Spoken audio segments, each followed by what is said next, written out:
Isso, gravando. Então, vou mostrar para vocês um material sobre as unidades de pressão, né? A gente já falou um pouquinho delas, já mostrei um pouquinho, mas só para dar um fim nisso, e aí você leu o material que eu postei sobre manômetros, e aí eu passo alguma atividade de exercício no próprio Classroom, tá? Deixa eu só ver se entra aí. Tá aqui, ó, no unidade de pressão. Vocês veem isso aí? Estão vendo o Sim, PowerPoint aí bem? Tá, um sim, sim. manômetro, né? É um exemplo enorme de um manômetro aí. Deixa eu só botar um mostradorzinho, um ponteirozinho aqui para orientar. Ó. Ponteiro laser. Vocês veem aí que tem uma escala em preto, tá vendo? E uma escala em vermelho. Isso é o que a gente trabalha. Eu trabalhei em laboratório de petróleo e gás com esse manômetro, né? Não com esse que está na foto, mas enfim, com esse perfil, não é? Em que você tem uma escala, perceba que é em quilopascal, né? Que é um múltiplo do Pascal, e o PSI, que é uma escala inglesa. Tem alguns manômetros também, até mais comuns que esse, que vem com KGF, que é quilograma-força por centímetro quadrado, né?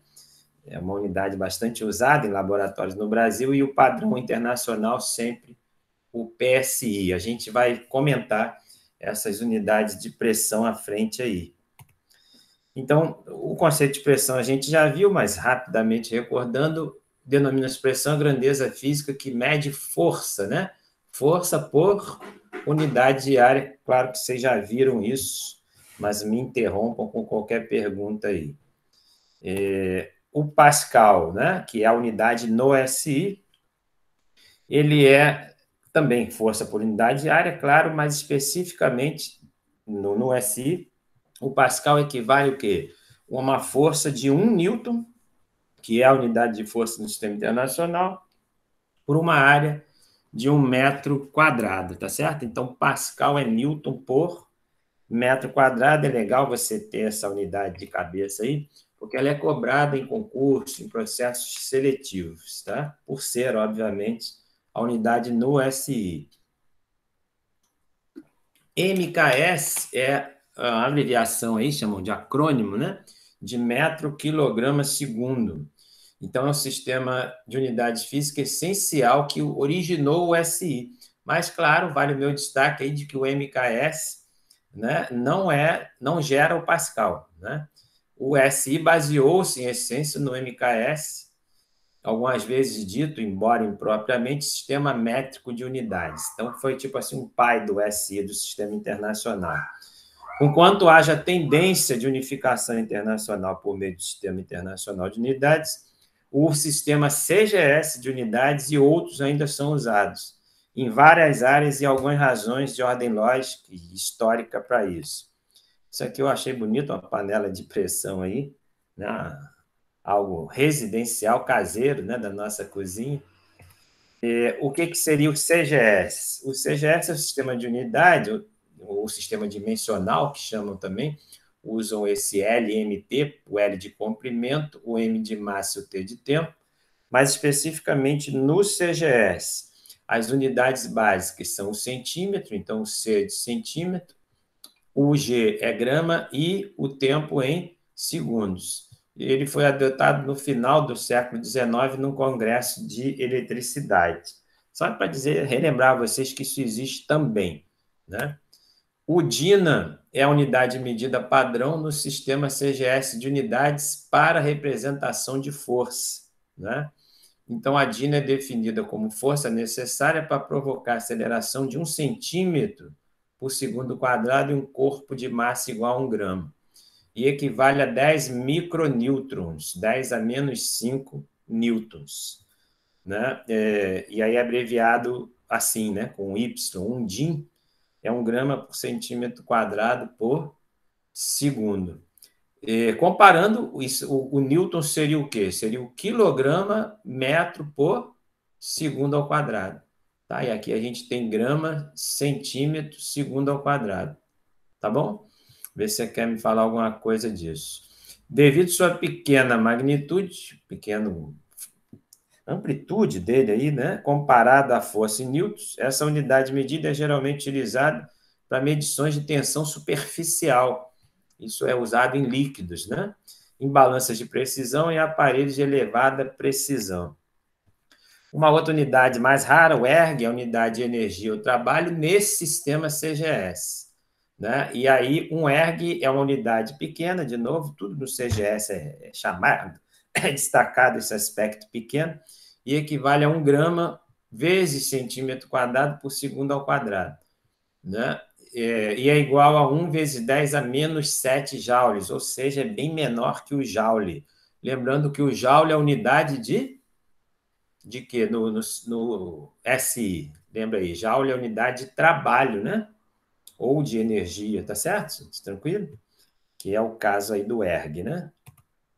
Essa tela é muito importante, né?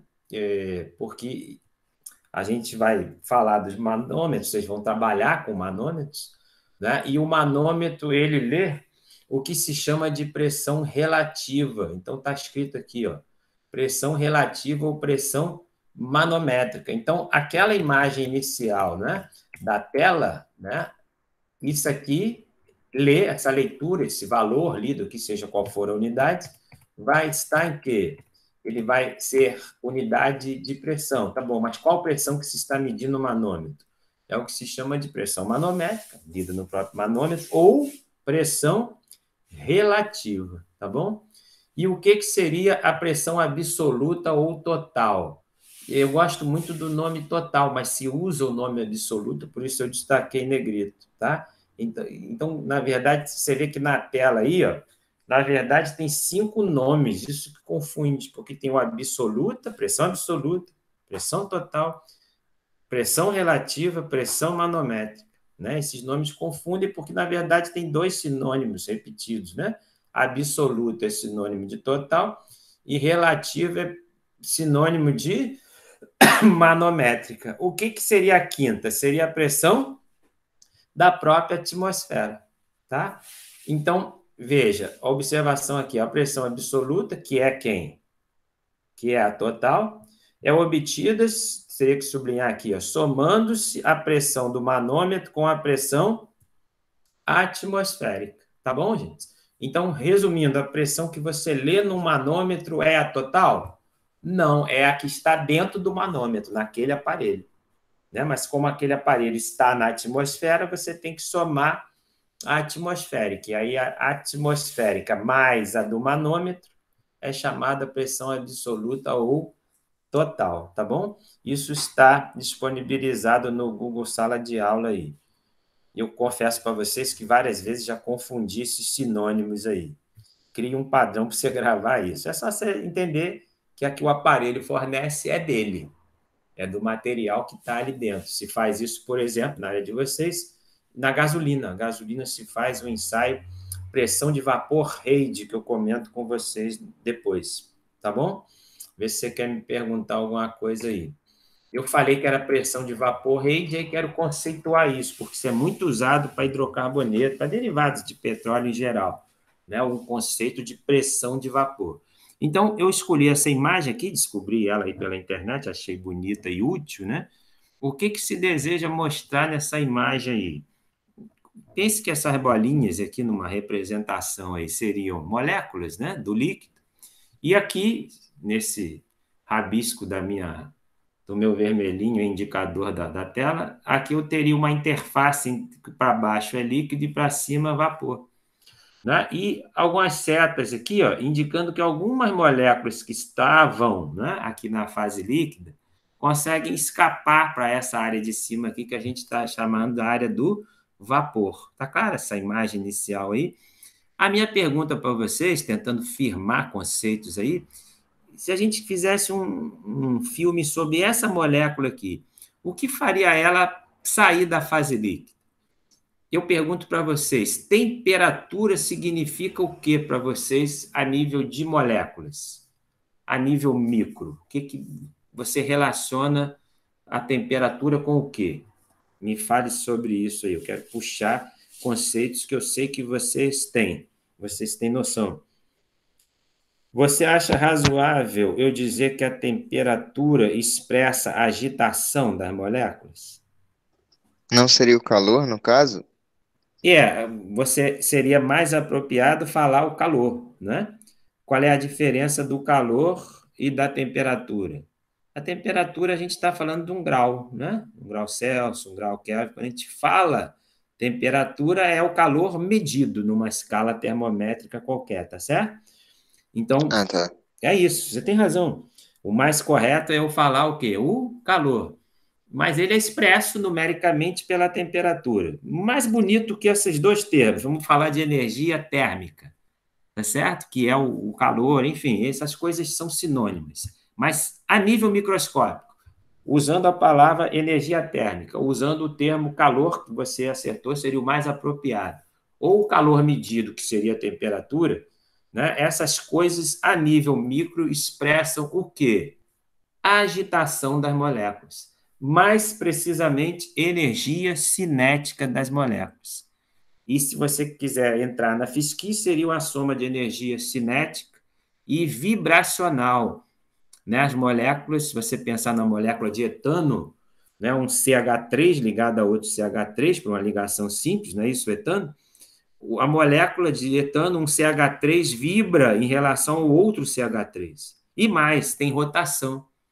Então, perceba que existe uma energia vibracional, que é a molécula sacudindo, uma energia rotacional e uma energia cinética das moléculas. E a energia térmica expressando essa soma aí, pense isso. Tem outros conceitos da física que não importam aqui. Mas nessa tela, a pressão de vapor, ela mede o quê? Uma maior pressão de vapor é a maior tendência do líquido a passar para a fase vapor. Tá? Mas o que que faz? Lembra que eu comecei o papo falando dessa molécula aqui? Essa, se eu quisesse falar só de uma. Sim, O sim. que aí eu perguntei? O que faz ela sair da fase líquida? Maior velocidade dessa molécula facilita a saída dela da fase líquida? Acho que sim. Sim. Porque Por que que quanto você maior o acha? calor no ambiente, quanto maior o calor no ambiente, mais vai agitar todas as moléculas. Por isso que passa do estado líquido para o gasoso, Sim, sólido para o líquido. isso. E aí eu te pergunto, mas aqui, se eu pudesse traçar uma linha aqui, eu vou traçar. Deixa eu pegar, eu aprendi a usar essa canetinha aqui, ó. Ficar bonito, ó. Se eu traçar uma linha vermelha aqui, ó, né, separando essa fase líquida do vapor, e a gente está querendo conversar dessa molécula aqui. Ela estava aqui, ó, pronto, olha que bonito, ó, ela no passado e ela passou para cá. Esse traçado vermelho aqui, que separa o líquido, né? Vou jogar um L aqui, ó, do vapor. O que que seria essa linha, teoricamente, assim? O que que é esse impedimento da passagem do líquido para o vapor? Eu vou Esse, chutar, mas eu acho que não é vai, isso. mas a ideia é chutar mesmo, vai lá. A tensão superficial? E influencia aí, né? Mas de forma mais simples, pense que tem alguém aqui de cima para baixo, chamado, ó, é que você está com conhecimento além da conta aí. A tensão superficial é algo bem difícil de conceituar. Eu fico de forma mais simples Ah, lembrando tá. para você que existe pressão atmosférica, ou uma pressão dentro do recipiente qualquer aí, né? E no caso, pense o seguinte: na medida em que várias moléculas, se não tivesse fechado, se isso fosse um vaso aberto, essa seta que eu botei para baixo seria a pressão atmosférica. Né? E claro, você teria várias setas aí, vários vetores que somados dariam a pressão atmosférica. Eles fazem como que uma resistência a essa passagem, essa migração aqui da fase líquida para a fase vapor. Né? Quem impede isso é a pressão atmosférica. Mas aí a gente dizia o quê? Você já me ajudou aí. Que quando essas moléculas que estão aqui dentro em velocidade, eu estou mexendo uma molécula qualquer aqui dentro, se ela começa a mexer muito rápido, porque aumentou a temperatura, de repente ela vence essa pressão atmosférica aqui e consegue passar da fase líquida para a fase vapor. Por isso que quando a temperatura aumenta, facilita a passagem de moléculas da fase líquida para a fase vapor. Tá bom, gente? Eu queria destacar isso, Claro que vocês já ouviram tudo isso que eu falei aí, mas só para puxar esse raciocínio aí. Vê se você quer me perguntar alguma coisa dessa tela, porque eu quero passar para uma outra. Vê aí, tá tranquilo isso? A gente pode voltar aqui, tá? Vou passar para a próxima. Ó. Então, aqui uma tentativa de definir de forma mais bonita o que a gente conversou aí. Ó. A pressão de vapor é a pressão exercida por um vapor quando este está em equilíbrio termodinâmico com o líquido que lhe deu origem. Vou voltar para a caneta aqui para sublinhar coisas aí, ó. Então, ó, a pressão de vapor exercida por um vapor, né? Então, tem a figura do vapor aqui, a gente viu que ele estava em cima lá no desenho, e embaixo estava o líquido, tá certo? Mas agora jogou-se esse conceito aqui, ó, de que o vapor e o líquido estão em equilíbrio termodinâmico, que lhe deu origem, ou seja, a quantidade de líquido que evapora é a mesma quantidade que se condensa. O que seria isso, gente? Você teria setas que indicam aqui, ó, a passagem do líquido para o vapor. Como ele disse que está em equilíbrio, ao mesmo tempo tem um vapor passando para a fase líquida. Quando isso entra em, eu sublinhei, o quê? O que eu sublinhei? Quando isso está em equilíbrio termodinâmico, você diz que isso é a pressão de vapor.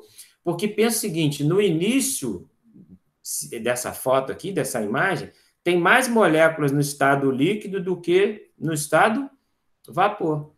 Mas se cada vez, né, mais moléculas forem passando para o estado de vapor, e pense que para cada uma que eu desenhar aqui no estado de vapor, eu teria que apagar uma aqui embaixo, tá certo? Ok? Quando eu começar a encher de moléculas aqui no estado de vapor, e cada uma que eu coloco aqui em cima eu teria que apagar uma embaixo, não vai começar a rolar um empate de moléculas no vapor e no líquido? Isso vai tender a esse conceito de equilíbrio termodinâmico, tá bom? Vê se você quer me perguntar sobre isso. Um pouquinho mais aqui, ó. A pressão de vapor é uma propriedade física que depende da temperatura. A pressão de vapor é uma medida, isso aqui importa muito, né? O laboratório de controle de qualidade de petróleo e gás, medida da tendência de evaporação de um líquido. Se você não lembrar de tudo que a gente falou, eu quero resumir para você assim, ó. PV seta para cima, né? O que é isso? Quanto maior a pressão de vapor de um líquido, maior a tendência dele é a sofrer. E eu estou aprendendo a escrever, gente, aqui nem quando você está nas primeiras séries aprendendo a escrever. Ó. Olha lá, duas setas. Quanto maior a pressão de vapor, maior a tendência à evaporação. Né? Mais facilmente o líquido passa para quê? Para vapor. Tá bom? Eu pergunto se tá bom esse resumo meu aqui, se faz sentido para você. Então, um maior valor numérico da pressão de vapor significa que o líquido evapora mais fácil. Perguntas aí. E aí, se você... Pois não. Sim, vai. Tipo, o senhor falou agora, só agora que eu parei de pensar nisso. Tipo, quando rola equilíbrio térmico... Pode voltar lá naquela outra imagem? Sim. Era essa mesmo, né? Essa daí. Quando cada molécula do líquido passa para o estado de vapor, sim. Rola o equilíbrio térmico, aí vai ficar na temperatura do ambiente. Só que... olha só, deixa eu te falar. Cuidado aqui, é um conceito enrolado. Ó. É equilíbrio termodinâmico, tá? O equilíbrio térmico já existe aí. Equilíbrio térmico seria a mesma temperatura nas duas fases. Isso. Tá, mas siga, esqueça o... A minha pergunta é ser meio idiota. Eu reparei agora. Não, mas siga a pergunta aí, eu quero entender. É que era assim, tipo, cada molécula ia virar pro... De líquido para vapor. Isso. Aí você tinha falado de equilíbrio termodinâmico, aí por algum motivo eu lembrei que, tipo, não chega nenhum momento que as duas moléculas iam se equilibrar, aí eu reparei agora mesmo que, não, elas iam passar para a Hum. temperatura do ambiente. Temperatura de líquido, né? Você está pensando na temperatura? Isso. É, minha pergunta foi meio idiota. No meio da pergunta eu Não, reparei isso. não, mas o que que você pensou sobre a temperatura? Que elas vão se igualar em temperatura, é isso? Você pensou isso? Isso. Não, eu estou pensando junto contigo, cara. Não existe pergunta idiota, não. Então, pense, vamos juntos. Você está puxando, eu apaguei só. Você está puxando o raciocínio da temperatura, tá certo? Uhum. Então, vamos imaginar um Becher. Um Becher é um sonho nosso, né? Sempre é legal você pensar num Becher. Então, inventa a temperatura aí ambiente, tá? 33 graus. 33 graus, perto de 30 graus, tá. Um laboratório aí em Duque de Caxias, no nosso laboratório, que a gente tá com saudade dele, tá. Em torno de 30 graus, né? Então, a princípio, quem que está a 30 graus? É mania de querer escrever. Eu estou pensando O que eu estou ambiente no quadro. externo. O O ambiente ambiente externo externo, estaria. esse líquido, ele estaria aí no ambiente, então eu teria um líquido, eu estou só de novo traçando aqui para falar do líquido, essas moléculas de baixo, e a gente inventou aqui que eles estão a 30 graus. E a gente imagina que também está a 30 graus o ar aqui em cima. Né? Então, é isso que eu quero destacar para você. Poderia não estar, mas aí você inventa um outro exemplo. Eu estou, para facilitar, supondo que a temperatura que temos aqui, né, no exemplo que a gente criou aí, 30 graus no ar, né? Também está o líquido a 30 graus. Então, não há uma diferença de temperatura. Mas pense o seguinte, ó, de novo, né, se a gente focar cada molécula aqui dentro, essa temperatura de 30 graus, se eu pudesse ter um filme, não marquei em vermelho uma molécula aqui, se eu tivesse ter um filme dessa molécula, ela ia ficar fazendo um movimento desse tipo aqui dentro. Ela ia ficar andando aqui dentro. Mais Lembra? A agitada. temperatura significa Até que ela se energia soltasse. cinética, até que de repente Ah, ela eu passa para sei. lá. Ó. Mas lembra, eu fiz um ritmo desse tipo aqui no 30 graus. Se tivesse a 50, essa mesma molécula ia agitar mais rápido aqui, e aí mais facilmente mais moléculas passariam o quê? Para o vapor. Se tivesse a 50 graus. Tá? Então, quanto maior a temperatura, eu vou escrever assim, T, seta para cima. Quanto maior a temperatura, maior a pressão de vapor de qualquer líquido. Então, se tivesse etanol aqui dentro do Becher, a 30 graus Celsius, o etanol tem uma pressão, um número lá de pressão de vapor. A 50 graus Celsius, a pressão de vapor dele aumenta, ok, gente? Lembra? A temperatura significa grau de agitação, energia cinética das moléculas. Se elas estão se mexendo em maior velocidade, mais moléculas passam para o estado de vapor.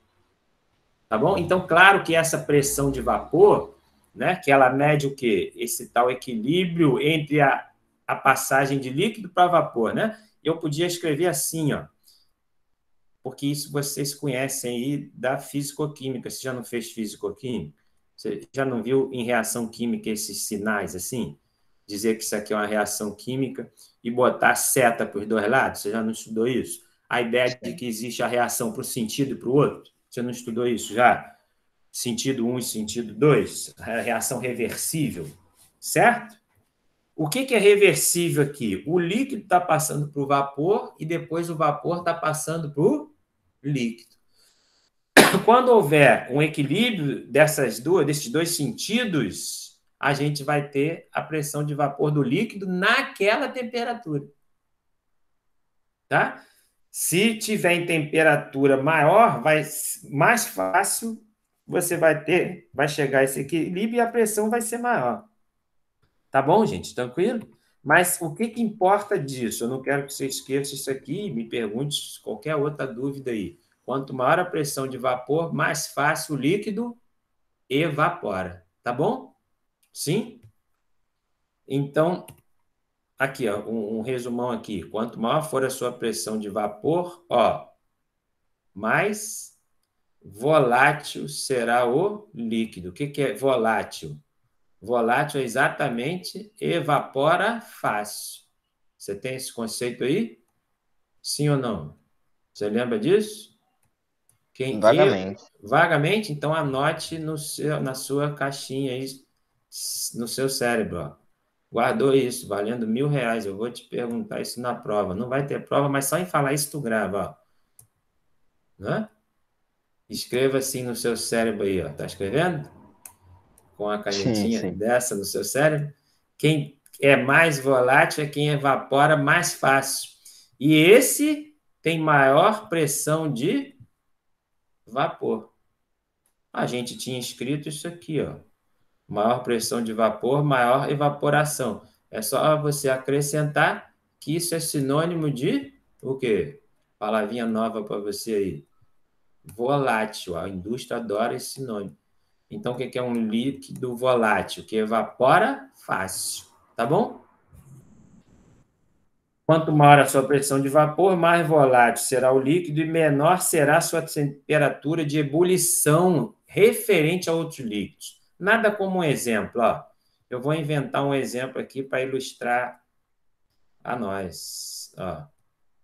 Acetona, você já viu isso em laboratório? As meninas gostam de tirar o esmalte com isso, né? Foi como eu conheci a acetona, vendo minha mãe fazer unha. Ó. Acetona, que mais? Etanol, né? Falar dele, ó. Álcool, vocês conhecem, a gente conhece, todo mundo já botou álcool num Becher, né? Ou já viu isso? E ela, quem é ela? A nossa molécula mais importante da nossa vida aí, ó. A água, ok? Pronto. Acetona, etanol e água. Quem que evapora mais fácil? Esqueça a química. Cetona? Cetona, com certeza. Pergunta às meninas aí. Se deixar o frasco, você não limpa a unha 2 vezes, né? Ela vai embora do frasco.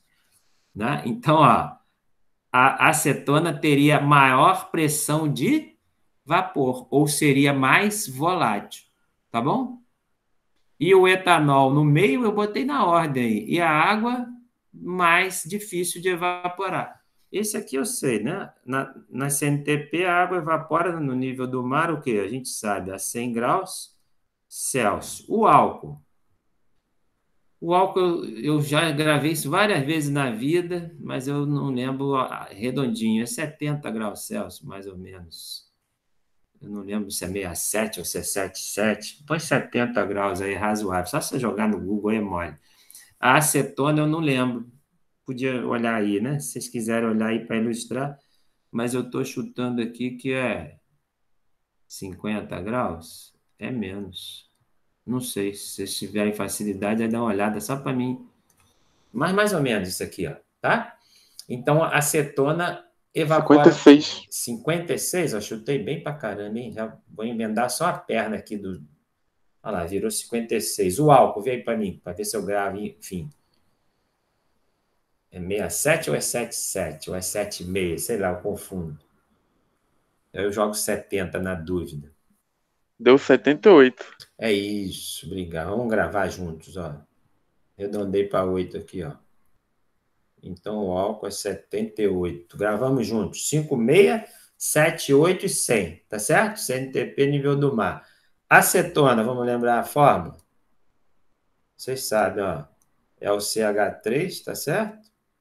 Um outro CH3 e um C no meio com o quê? Com dupla O. Vocês estão sabendo isso mais que eu. Você não estudou orgânica aí há pouco? Certo? Aqui, ainda vou inventar aqui. Olha que bonito que eu inventei, ó. Aí, peguei o O da palavra e disse que é o O da molécula. Ficou bonito isso? Acabei de inventar aqui, ó. Certo? Acetona é CH3, C dupla O, CH3, tá certo? É a propanona. O etanol, vou mudar a representação, né? Com o H aqui, ó. Né? Os dois carbonos, com o H você sabe isso. E a água a gente sabe desde criança, da nossa infância na química. H, o H ainda botei um ângulozinho aqui para enfeitar. Tranquilo, gente? Para que estou fazendo isso? Mais do que para enfeitar a aula aí. Para recordar as forças intermoleculares. Né? A princípio, o que faz a molécula ter um ponto de ebulição maior é o peso molecular, tá certo? Então, ó, a princípio, você pode ter o peso molecular. Quanto maior o peso molecular, maior o ponto de ebulição. Mas antes disso, é legal você lembrar o quê? Da força intermolecular. Lembra?